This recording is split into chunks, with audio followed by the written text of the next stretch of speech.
నమస్తే రమగారు. నమస్తే జయ. రమగారు, మనం 'చీకటి చిన్నరాజు' సిరీస్ చెప్పుకుంటా ఉన్నాం. 2 భాగాలు చెప్పేసుకున్నాం. మూడో భాగం చెప్తాం. యెస్. వీరసేనుణ్ణి వాళ్ళని అడవిలోంచి మన జైల్లోంచి తప్పించాడు కదా. అప్పుడు కూడా గోడ మీద ఈ అబ్బాయి చీకటి చిన్నరాజు అని పేరు రాసి పెట్టాడు చక్కగా. ఎవడో ఉన్నాడని తెలుస్తోంది. విప్లవ వీరులు ఎవరో ఉన్నారని అనిపించి రాజవర్మ సుమరేఖ ఏం చేశారు, మంత్రి గారికి కూడా ఊస్టంగి ఇచ్చారు. మనవాడు మంత్రి గారి దగ్గరికి వెళ్ళి రాజును తప్పించే మార్గం ఎట్లా వెళ్ళాలి కనుక్కున్నాడు. అక్కడ ఉన్నాం మనం. అవునండి. అయితే రాజ్యం లోపలికి, అంతఃపురం లోపలికి నీళ్లు వెళ్ళే మార్గం గుండా వెళ్ళాలి, ఆ లోపలికి వెళ్ళాలంటే. అయితే ఏమైందట, రోజు విడిచి రోజు తెరుస్తారు కదా, ఒక 10 మంది సైనికులు అక్కడ రెడీగా ఉన్నారు. ఏం చేశాడట వీడు, పైన చేరి దానికి ఆ నీళ్ళు ఎక్కడి నుంచి వస్తాయో అది ఒక గుట్ట మీద నుంచి నది కిందకి వస్తుందన్నమాట. ఆ గుట్ట మీద చేరి ఒక్కో కొమ్మ విరక్కొట్టి వేయటం మొదలుపెట్టాడు. ఎప్పుడు లేనిది నదిలో చెట్ల కొమ్మలు కొట్టుకొస్తున్నాయి. చిన్న చిన్న కొమ్మలు కనబడ్డాయి, తర్వాత పెద్ద పెద్ద కొమ్మలు కనపడుతున్నాయి. సైనికులు అనా ఏంట్రా ఎప్పుడు లేదు, ఈసారి ఏంటి వర్షాకాలంలో వచ్చినట్టు ఇన్ని రెమ్మలు వస్తున్నాయి అంటే, వాళ్ళలో ఒకళ్ళిద్దరు అన్నారు, పైన గోండులు ఒక జాతి ఉన్నారు. ఏ పైన, ఈ నదికి ఎగువనున్నటువంటి అడవిలో వాళ్ళు ఏ తేనె పట్ల కోసమో దేనికోసమో కొడుతూ ఉంటారా, ఎప్పుడో ఒకసారి కనపడతాయి, అట్లాంటివి అయి ఉంటాయి. వాళ్ళు చెట్ల కొమ్మలు కొట్టేస్తున్నారు, ఒక్కో కొమ్మ నీళ్ళలో పడిన కొమ్మలు వస్తున్నాయి అని చెప్పుకుంటున్నారు వాళ్ళల్లో వాళ్ళు. 1-2 రెమ్మలు లాగి చూశారు, అది కత్తితో నరికినట్టే కనపడుతుంది, వాళ్ళు విరిచినట్టే. సరేలే అని ఊరుకున్నారు. ముందు ఇంత వచ్చి చివరికి ఒక పెద్ద చెట్టు లాంటిది కూడా 2-3 వచ్చినాయి. తెలుస్తోందిగా ఆ లోపల పోతాయిలే అని ఊరుకున్నారు. మనమే లాగేసేయచ్చు లోపలికి వెళ్ళేటప్పుడు. అది ఎప్పుడు లాగుతాం, ఇక్కడ ఏదైనా అడ్డం పడుతుందన్న అనుమానం ఉంటే. వీళ్ళు ఏం చేశారు, గేటు మొత్తం తీసేస్తే పెద్దది ఒక 15-20 మీటర్ల వ్యాసంతో దారి వెళ్ళిపోతున్నాయి. రయ్యమని కొట్టుకుపోతుంటే మనకేముంది. ఈ చెట్ల కొట్టుకొచ్చేస్తున్న చెట్లల్లో ఒక చెట్టు అడుగునున్నాడు చిన్నరాజు గారు. వినయపాలుడు కింద ఉండిపోయాడు. ఆ చెట్లతో పాటు చల్లగా జారుకున్నాడు. ఏ చెట్టుని వాళ్ళు చూస్తారనిపించినా దాని కింద నుంచి ఈదుకుంటూ ఇంకో చెట్టు దగ్గరికి వెళ్ళిపోవటం. ఈదుతూ అనుమానం రాకుండా ఆ చెట్ల రెమ్మల కింద నుంచి వెళ్ళిపోయాడు. నీళ్లు లోపల సరిపడా అయిపోయింది, ఇదంతా నిండిన కేకేయంగానే వాళ్ళు గేటేసేసారు. మనవాడు లోపల చేరిపోయాడు. లోపల చేరి నిదానంగా కొంచెం చీకటి పడేదాకా నక్కి కూర్చున్నాడు. అన్ని చెరువుల దగ్గర అవి నీళ్ళన్నీ దొరువులు లాంటి లోపలికి వెళ్ళినాయి కదా, ఓ పక్కకి వెళ్ళిపోయాడు. తర్వాత ఒక సైనిక పటాలం అవి కనపడుతున్నాయి. అంతఃపురం దూరంగా పెద్ద పెద్ద బిల్డింగులు. ఇతనికి మంత్రి గారు చెప్పాడు, మయూరం బొమ్మ ఉంటుంది, ఒక నెమలి బొమ్మ. బిల్డింగులు ఇట్లా గుండ్రంగా ఉంటాయి, మధ్యలో పెద్ద నీళ్ళది పెద్ద చెరువు ఉంటుంది. ఆ గుండ్రంగా ఉన్న వాటిలలో మధ్య దాంట్లో రాజుగారు ఉన్నాడు. దాని మీద ఒక నెమలి బొమ్మ ఉంటుంది. చూసుకున్నాడు. అది ఇప్పుడు రాత్రి చూడలేడుగా, సాయంకాలమే వెళ్తుండగానే చూసి పెట్టుకోవాలి. పెట్టుకుని దారంతా చూసి పెట్టుకున్నాడు. బాగా చీకటి పడ్డాక ఇది మొత్తం సైనిక పటాలంతా లోపల అంత పహరా ఉండదు. అవును, ఎప్పుడు కూడా బయట ఉంటుంది. లోపల ఏముంది, ఆ వేళ అవగానే సాయంకాలం అయ్యేసరికల్లా ఎవరి దారిని వాళ్ళు ఏ స్తంభాల పక్కన చేరి మెల్లిగా కునికేస్తూ ఉంటారు. అవసరాలు ఉండవు కదా, పిలిస్తే వస్తారు. ముందంతా ఫుల్గా దేదీప్యమానంగా దీపాలు ఉన్నాయి. సాయంకాలం అయ్యేసరికి పెట్టారు. రాత్రి 10 అయ్యేసరికల్లా పై ఎత్తునున్న దీపాలన్నీ ఉఫ్ అని పొగగొట్టాలతోటి ఆపేశారు. చిన్న చిన్న దీపాలు కనపడుతున్నాయి.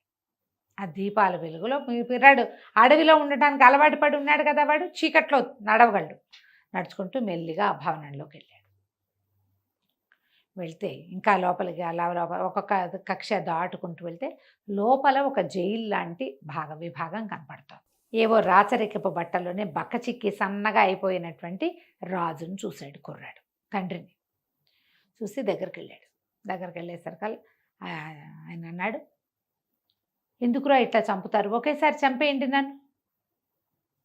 మహారాణిని మంచిది, మహాపతివ్రత మణిమాలాదేవికి చేసిన ద్రోహానికి నాకు సరిపడా శిక్ష వేశారు భగవంతుడు. గుర్తించాడు, నన్ను చంపేసేయండి ఒకేసారి అంటే. తన కుర్రాడు అన్నాడు, అబ్బాయి చంపేయటానికి కాదండి, మిమ్మల్ని తప్పించడానికి వచ్చాను అన్నాడు. అనేసరికి ఆయన ఒప్పుకోలే. నన్నేటా తప్పిస్తావు, నువ్వు తప్పిస్తామని బయటికి తీసుకెళ్ళి చంపేయడానికి ఎత్తేసాడా రాజవర్మ. నేను నీతో రానన్నాడు. రానంటే కాదండి, మీరు అర్థం చేసుకోండి, నేను వీళ్ళ ద్వారా రాలేదు, వీరసేనుడు మీ నమ్మిన బంటు అతన్ని బంధించారు. ఉమ్. అతన్ని నేను విడిపించాను. మీరు లోపల ఈ కక్షలో ఉన్నారనే సంగతి ఎవరికి తెలుసు అంటే వీరసేనుడికి తెలుసు, కులశేఖరుడికి తెలుసు, మంత్రికి అన్నాడు. వాళ్ళిద్దరికీ నేను తెలుసండి. వీరసేనుడి ద్వారా నేను కులశేఖరుడి దగ్గరికి వెళ్ళా. కులశేఖరుడు చెప్పాడు మిమ్మల్ని తప్పించడానికి మార్గం, మీరు ఇక్కడ ఉంటారని చెప్పాడు. వీళ్ళిద్దరి పేర్లు చెప్తే మీకు అర్థమవుతుందని వాళ్ళ పేర్లు చెప్తున్నాను, నాతో రండి, మిమ్మల్ని బయటికి తీసుకెళ్ళిపోతాను అన్నాడు. అనేసరికల్లా రాజు నిజంగా నువ్వు నన్ను చంపన్నాడు, మీ మీద ఒట్టండి, నేను అట్లాంటి పని ఏం చేయను, వెళ్తా పదండి. కాకపోతే నాకు లోపలికి వచ్చే దారి చెప్పాడు, బయటికి వచ్చే దారి మీకు తెలుసు అన్నాడు. అదొక రహస్య ద్వారం ఉంది, మీరు అడవిలోని గుహల్లోకి వెళ్తారు, ఆ ద్వారాన్ని తెరవండి, మనం అక్కడికి వెళ్దామన్నాడు. అనేసరికి రాజు ఒప్పుకోలే. నేను అట్లా చెప్పకూడదు, కులశేఖరుడికి బుద్ధి లేదా, ఎట్లా చెప్పాడు నీకు ఈ రహస్య ద్వారాన్ని? అది కేవలం రాజుకి మంత్రికి యువరాజుకి తెలియచ్చు, నువ్వెవడివో నీకు తెలియటానికి వీల్లేదు. అనేసరికల్లా నేను మిమ్మల్ని తప్పించలేనండి, మరి మీరు లోపల ఉన్నారు, నేను లోపలికి వచ్చా, బయటికి వెళ్ళే మార్గం లేదు, నాకు బయటికి వెళ్ళే మార్గం తెలీదు, అది మీరు చెప్తారని కులశేఖరుడు నన్ను నమ్మించి పంపించాడు. అనేసరికి చాలాసేపు బతిమలాడి వాదోపవాదాలు అయ్యాక ఆయన ఒప్పుకున్నాడు. ఒప్పుకొని ఏం చేశాడు, ఈ భవనంలోంచి బయటికి వెళ్ళేందుకు ఆయనకు అనుజ్ఞ లేదు. ఇప్పుడు ఇట్లా గుండ్రంగా ఉన్న భవనాల్లోంచి ఆ మధ్య దాంట్లోంచి వచ్చాడు కదా, నెమలి పింఛన్లో మిడిల్లో నుంచి వచ్చాడు. ఆ మిడిల్లో నుంచి వచ్చి ఎక్కడి నుంచి నీళ్ళు వస్తాయో దానికి పక్కగా ఉన్నటువంటి ఒక గోడ దగ్గరికి తీసుకెళ్ళి ఆ గోడ దగ్గర కొన్ని రాళ్ళు ఇలా పేర్చి తమాషాగా ఉంది, ఈ రాళ్ళన్నీ తీయన్నాడు. ఆయన ఓపిక లేదు, బక్కచిక్కిపోయి కూడా ఉన్నాడు, ఆహారం తక్కువ, పైగా బెంగతోటి ఉన్నాడు కదా. కుర్రాడు రాళ్ళన్నీ తీసేసరికి అక్కడ చిన్న ఇత్తడి మీట లాంటిది ఉంది. ఆ పొడి పని కదిపేసరికి ఆయన అన్నాడు, ఒకవేళ ఇట్లా కనుక మనం చేస్తే వాళ్ళు ఎవరైనా పసిగెట్టారంటే అందులోకి వచ్చేస్తారంటే, కాదు రాదు, నేను మొత్తం అన్నీ సరిచేసి వస్తానన్నాడు. ఆ పొడి పని నొక్కేసరికల్లా ఆ గోడ పూర్తిగా ఓపెన్ అయిపోయింది. సరే అందులోకి ప్రవేశించాక ఈయన అన్నాడు, ఇది రాళ్ళన్నీ యథాతథంగా మూసేసేయాలి నువ్వంటే. వీడు లోపల వైపు ఉండి బయట రాళ్ళన్నీ ఒకటి లాక్కుంటూ అన్నీ పూర్వం ఎట్లా ఉందో అట్లా పేర్చేసాడు. చీకటిగా ఉన్న ఆ దారిలో ఈ రాజుగారిని వేసుకుని నడవటం మొదలుపెట్టాడు. నడవగా అది ఎవ్వరు మనుష్య సంచారం ఉన్న దారి కాదు, ఒక గుహ లాంటిది. ఓకే, వెళ్ళగా అది నది పక్క నుంచి ఉందన్నమాట. వెళ్ళేసరికల్లా అడవి లోపలికి వెళ్ళారు. ఇంకా పెద్ద పైకి వెళ్తే ఒక కొండ శిఖరం లాంటిది వచ్చింది. ఆ కొండ మీదకి ఎక్కించారు. అక్కడ ఒక పెద్ద గుహ ఉంది. ఆ గుహలో వీరసేనుడు, కులశేఖరుడు ఇద్దరు ఉన్నారు. రాజు ఆశ్చర్యపోయాడు, ఇద్దరిని కావలించుకున్నాడు. ఇది ఎట్లా జరిగింది, ఎట్లా రాగలిగారు, నన్ను ఎట్లా తప్పించారు? ఈ అబ్బాయి ఏం చేశాడు, ఆయన అక్కడికి ప్రవేశపెట్టి తన దారిని తను వెళ్ళిపోయాడు. రాజును వాళ్ళు లోపల తీసుకుపోయారు. అక్కడ తెల్లవారేసరికల్లా ఈయన ఉన్నాడు కదా, వీళ్ళ గురువు గారు, వీళ్ళు ఒకళ్ళనొకళ్ళు మాట్లాడుకున్నాక తెల్లవారేసరికల్లా పారాయణ స్వామి, వీళ్ళకి ఈ మన మణిమాలాదేవిని కాపాడిన గురువుగారు, ఆయన ప్రచండుడని, అప్పుడు దొంగ ఒకడు వచ్చాడు కదా, వీరసేనుడితో పాటు వచ్చాడు కదా, అతను దొంగ నిజానికి, బద్దిపోటు. కానీ రాజుగారి దీనివల్ల రాజకుమారుడే తనని తప్పించడం వల్ల అతను మీతో పాటే ఉంటాను, ఈ విప్లవం సృష్టించడానికి, విప్లవాన్ని సాధించాలంటే నేను కూడా మీతో ఉంటానన్నాడు. ఈ పారాయణ స్వామి వారితో కలిసి ఆ ప్రచండు కూడా వచ్చాడు. మహారాజును చూసి దండాలు పెట్టారు. అప్పుడు ఈయన ఏమన్నాడంటే, మనం విప్లవం తప్పకుండా సాధించాల్సిందే, నా వల్ల చాలా పొరపాటు జరిగింది, మణిమాల ఏమైపోయిందో తెలీదు, ఈ సుమరేఖని ఆశ్రయించుకుని వచ్చిన రాజవర్మేమో మన రాజ్యాన్ని నిర్దేశించాడు. ఈయన చెప్పాడు వీరసేనుడు, మహారాజా అంతేకాదండి, ఎక్కడైనా ఏదైనా పొరపాటు అయితే ముందు సైనికుల్ని శిక్షిస్తాడు, ఏదైనా ప్రజల్ని పీడిస్తున్నారు వాళ్ళు, సైనికుల్ని శిక్షిస్తాడు, అతను సరైన వాడు కాదు, వీళ్ళని దింపాలి, ఎట్లా చెయ్యాలి ఇది? ఇప్పుడు వీళ్ళకి ఇక్కడ ఉన్నది ఎవరు? మంత్రి, వీరసేనుడు, ప్రచండు, పారాయణ స్వామి, రాజు, ఐదుగురు ఉన్నారు. ఈ ఐదుగురిలో వీరసేనుడినేమో అరెస్ట్ చేశారు, ప్రచండు ఏనాడో అరెస్ట్ అయ్యాడు. వీళ్ళు ప్రజల్లోకి వెళ్ళి జనాల్ని కూడగట్టడం అది వాళ్ళ వల్ల అయ్యే పని కాదు, టైం పడుతుంది. అవును. కులశేఖరుడు కూడా ఉద్యోగం ఊడిపోయింది. రాజు జీవించేలేడన్న అనుమానం ఊళ్ళో ఉంది. జనాన్ని కూడగట్టాలంటే పబ్లిక్లోకి వెళ్ళాలి కదా, అయితే ఏమన్నాడు అంటే కులశేఖరుడు, అట్లా కాదండి, ఇంత అద్భుతమైన కార్యక్రమాన్ని మమ్మల్ని అందరినీ ఇక్కడ సమావేశపరిచాడు, పెద్ద యజ్ఞంలాగా జరిగింది, దీనికి అంకురార్పణ చేసింది మన పారాయణ స్వామి అయితే, ఇదంతా కార్యసాధన చేసిన వాడు ఒక మా కుర్రవాడు ఉన్నాడు, అతను రావాలంటే ఈ వినయపాలుడు చక్కగా రాజుగారి బట్టలు వేసుకుని చక్కగా విలువైన వస్త్రాలు ధరించి వచ్చాడు, ఇతనే ఈ ఏర్పాటు అంతా చేశాడు, మమ్మల్ని అందరినీ ఒక చోట చేర్చాడని చెప్పారు. రాజుగారు అన్నారు, ఈ అబ్బాయిని ఎక్కడో చూశాను అనిపిస్తుంది, అర్ధరాత్రి చూశాడు ఆయన, అదేలే తెల్లవారేసరికల్లా ఆయనేమో పంపించేశాడు, దాన్ని వాడు వెళ్ళిపోయాడు కదా అనేసరికల్లా ప్రభు మిమ్మల్ని రాత్రి తప్పించింది, వీరసేనుడిని తప్పించింది ఇతనేనండి, ఈ అబ్బాయి పేరు వినయపాలుడు అని చెప్పారు. రాజుగారు కొడుకు అని చెప్పలే. ఓకే, ఇప్పుడు ఏమిటి ప్లాన్ ఆఫ్ యాక్షన్, ఏం చేయాలంటే వీరసేనుడిని మారువేషంలోకి వెళ్ళిపోమన్నాడు.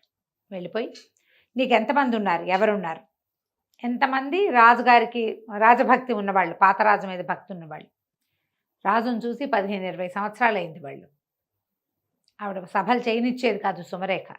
తర్వాత ఆయన హౌస్ అరెస్ట్ చేసేసింది క్రమంగా. వాళ్ళ అన్నయ్య రాజుగా చెల్లమణి అవుతూ వచ్చాడు. ఓకే, మామూలుగా ఏ రాజ్యానికి ఆ రాజ్యం రాజుల మీద భక్తి ఉంటుంది, వాళ్ళ పూర్వకాలం నుంచి వాళ్ళ తండ్రుల్ని సేవించిన ప్రీతి ఉంటుంది వాళ్ళకి. ముందు ప్రీతి ఉన్న దళవాయిల్ని వాళ్ళని కూడగట్టుకోవాలి, వీరసేనుడి పని అది. మంత్రి గారు వెళ్ళిపోయి ఎవరు రాజవర్మకి అనుకూలరు, ఎవరు యువరాజును కోరుకున్నారు, పాతరాజును కోరుకుంటున్నారో మీరు ఈ పక్క నుంచి సెన్సెస్ తయారు చేయండి, దసరా నాటికి ఈ పని చేద్దాం, ఎందుకంటే దసరా చాలా అత్యద్భుతమైన ఉత్సవాలు జరుగుతాయి ఇక్కడ, ఈ ఉత్సవాలలో మనం మన విప్లవాన్ని తీర్చుకోవచ్చు, ఈ లోపల మనం ఈ 3-4 నెలల్లో జనాల్ని గ్యాదర్ చేద్దాం. రాజు తప్పించుకుపోయాడు అనేది తెలిసిపోయింది లోపల. కానీ ఆయన ఎట్లా తప్పించుకెళ్తాడు అనేది, ఏ రకంగా వెళ్ళగలిగాడో వాళ్ళకి తెలియలే. గోడ మీద చీకటి చిన్నరాజు రాయబడి ఉంది. మళ్ళీ ఎట్లా ఏం చేయాలి అంటే, ఏముంది చేయడానికి, కనపడితే చంపేద్దాం ఈసారి అంతే. మనం విప్లవం తెస్తున్నారు తిరుగుబాటుదారులు అని అనిపించిన వీరసేనుడిని లోపల పెట్టాం, వాడు తప్పించుకున్నాడు. కులశేఖరుడు కనిపించట్లేదు. వీళ్ళంతా ఏం చేస్తారు, మన దగ్గర సైన్య బలం ఉంది, మన వాళ్ళందరినీ పిలిపించుకుందాము అని చెప్పి తమ జనాన్ని కొంతమందిని దింపుకున్నారు సుమరేఖ రాజవర్మ కలిసి. కానీ పండగలు పబ్బాలు మానలా వాళ్ళకి ఏంటంటే చాలా మహా సరదా, పండగ రోజుల్లో చేయించుకోవటం, అన్ని పండగలు బ్రహ్మాండంగా చేస్తారు. ఈ ఉత్సవాలు మొదలవుతాయి కొద్ది రోజుల్లో, దానికి ఏర్పాట్లు అవుతున్నాయి ఊరంతా. కానీ ఊళ్ళో ఒక గగ్గోలు మొదలైంది, రాజు బతికే ఉన్నాడని, ఆయన మళ్ళీ రాజు అవటానికి సిద్ధంగా ఉన్నాడని, ఏదో జరగబోతోందని, తలా ఒక కత్తి కటారు పట్టుకునైనా యుద్ధానికి సిద్ధపడాలని ఒక ఇది ప్రచారం జరుగుతుంది. ప్రచారం ఇదంతా ఎలా ఉంది, లోపల జరుగుతుంది. రాజుకు అనుకూలమైన వాళ్ళందరూ వీటితో పడలేకపోతున్నాం, వీడు మా డబ్బు బంగారం అంతా లాగేస్తున్నాడు, పాతకాలంలో 10% కడితే ఇప్పుడు 25% పన్నులు లాగేస్తున్నారు, శిస్తులు లాగేస్తున్నారు, ఏదైనా ప్రాబ్లం వచ్చిందంటే మరణమే, ఇంకా రెండోది లేదు, ప్రశ్నిస్తే మరణం, వీడి నుంచి తప్పించుకోవాలి. దాంతో చాప కింద నీరులాగా ఇతని వ్యతిరేకులు ఊరంతా తయారయ్యారు. ఎప్పుడు ఏ రోజున తిరగబడిపోతారో తెలియదు. ఇలా అట్టుడు లోపల ఉంది. వీళ్ళు ఏమనుకుంటారంటే మన దగ్గర సైన్య బలం ఉంది, డబ్బిచ్చి జనాల్ని కూడగట్టుకుంటామని వీళ్ళు ఇంకా కొంచెం సైనికులకి జీతాలు భత్యాలు అన్నీ పెంచి, వీళ్ళేం చెప్తున్నారంటే జీతం ఇస్తే తీసుకో, సమయం వచ్చినప్పుడు తిరగబడు అంతే. జీతాలు వద్దని ఎందుకంటే ఇప్పుడు తిరగబడద్దు, సమయం వచ్చినప్పుడు తిరుగుబాటు చేద్దామని అందరికీ ఒక్కొక్కరికి చెప్పి పెట్టారు. రకరకాల వ్యవహారాలు నడుస్తుండగా దసరా పండగ వచ్చేసి, పండగ నాడు ఏమైందో మళ్ళీ విందాం మనం. తప్పకుండా అండి. నమస్తే. సుమన్ టీవీలో మీ పర్సనల్ అండ్ బిజినెస్ ప్రమోషన్స్ కోసం కింది నెంబర్కి కాంటాక్ట్ చేయండి.